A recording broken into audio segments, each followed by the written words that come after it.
The bedroom door creaked, a sound like a bone snapping in the quiet night.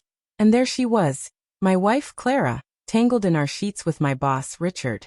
Her laughter, soft and intimate, sliced through me sharper than any knife. I stood frozen in the doorway, my keys dangling from numb fingers, the metallic clink against the floor the only sound louder than my heartbeat thundering in my ears. Her words from last week echoed mocking. If I ever cheated, you'd never find out. I'd come home early from the office. A rare occurrence after months of late nights pushing Richard's endless projects. The house was dark, save for the faint glow spilling from our bedroom. I'd thought she was asleep, maybe reading one of her novels. Instead, I found this, a scene so vivid it burned into my retinas. Clara's bare shoulder, the curve of her spine, Richard's hand resting possessively on her hip. The air smelled of her lavender perfume and his cologne, a bitter blend that choked me. My first instinct was to scream, to lunge, to tear them apart. But my legs wouldn't move. My mind raced, replaying every moment leading to this betrayal. Had I missed the signs? Clara's late-night texts, her sudden interest in book club evenings, the way she'd started locking her phone. I'd chalked it up to stress, mine from work, hers from our strained silences at dinner. Now those silences screamed truths I'd ignored. Tom, Clara's voice, sharp with panic, snapped me back.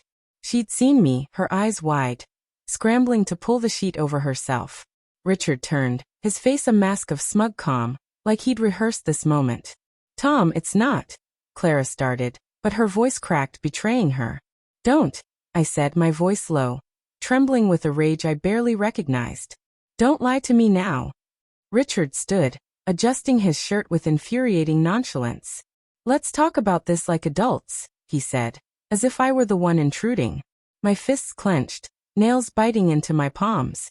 I wanted to wipe that smirk off his face, but Clara's sob stopped me.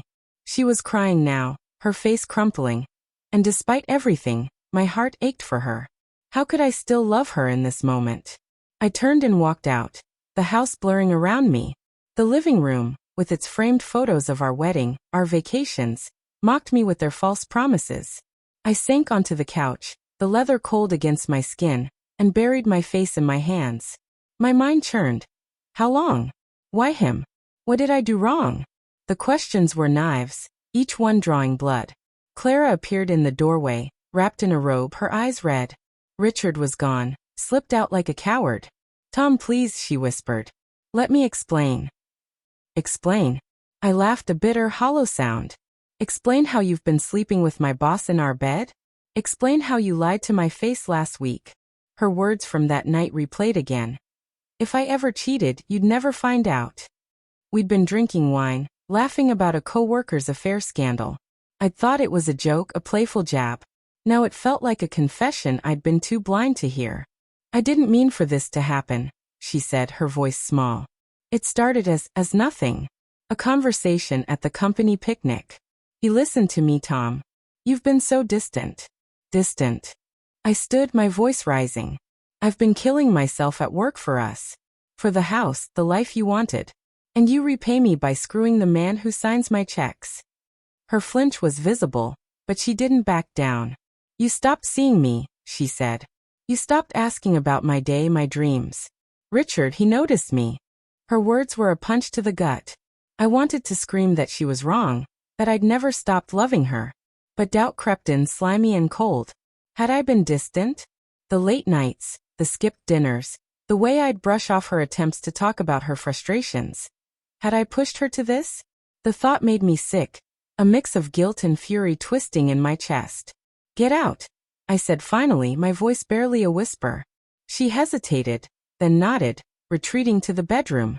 I heard her packing, the soft thud of clothes hitting a suitcase. Each sound was a nail in the coffin of our marriage. But as the front door clicked shut behind her, I wasn't alone with my thoughts for long. My phone buzzed, a text from Richard. We need to talk. Office. Tomorrow. 9 a.m. No apology, no shame, just a summons. The audacity fueled my anger, but beneath it, fear gnawed. Richard controlled my career. Could he destroy that too? The next morning, the office felt like a battlefield. Colleagues' glances darted away, their whispers trailing me like shadows. Did they know? Had Richard bragged? I entered his office, the glass walls exposing us to the world. He sat behind his desk, polished and composed, like a predator sizing up prey. Tom, he began, leaning back. This doesn't have to ruin everything. Clara and I, it's complicated. But you're valuable to the team. Let's keep this professional. Professional? I spat. You slept with my wife. In my home. And you want to talk about my value? His eyes narrowed, but his voice stayed calm. You're emotional. Understandable. But think carefully. You have a mortgage, car payments. You need this job. And I can make things difficult. The threat hung heavy, a noose tightening around my future. I wanted to quit, to tell him to shove his job, but the reality of bills, of starting over, anchored me. Was I really considering staying under this man's thumb? The humiliation burned, but so did the fear of losing everything. I left his office without a word, my mind a storm of conflicting urges, rage, despair, pragmatism. At home, Clara's absence was a physical ache. Her perfume lingered on the pillows, her books still stacked on the nightstand. I found a note in her handwriting. I'm sorry. I still love you. I just don't know who we are anymore. The words broke something in me. A sob tearing free as I crumpled the paper. Days blurred into weeks. Clara stayed with her sister, sending texts I couldn't bring myself to answer. At work, Richard acted as if nothing had changed, his smile a constant taunt. I played along, nodding at meetings, but inside, I was unraveling. Every night, I replayed that moment in the bedroom, searching for clues I'd missed, torturing myself with what-ifs. Then, one evening, sorting through Clara's desk for a bill, I found a hidden journal. Its pages were filled with her thoughts, her loneliness, her guilt, her love for me warring with her feelings for Richard. One entry stopped me cold. Richard says he'll leave his wife for me, but I don't trust him. I don't know if I trust myself anymore. The revelation hit like a thunderclap. Richard, married with 2 kids, had lied to her too. My anger shifted, a new plan forming. I confronted Clara, not with accusations, but with the journal. Her tears confirmed everything. I thought he cared, she whispered. But he used me, Tom. Just like he's using you. Together, we devised a reckoning. Clara recorded a conversation with Richard, his voice dripping with promises he'd never keep. I took it to HR, framing it as workplace harassment, leveraging Richard's own words against him. The fallout was swift. His suspension, then resignation, a scandal that rocked the company. Clara and I didn't reconcile, not fully.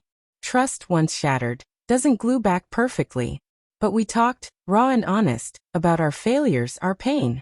The betrayal had broken us, but it also forced us to see each other again. As I watched Richard's career implode, a bitter satisfaction settled in. He'd underestimated us both. And in that, we found a fragile, fleeting unity, a shared wound, a shared revenge.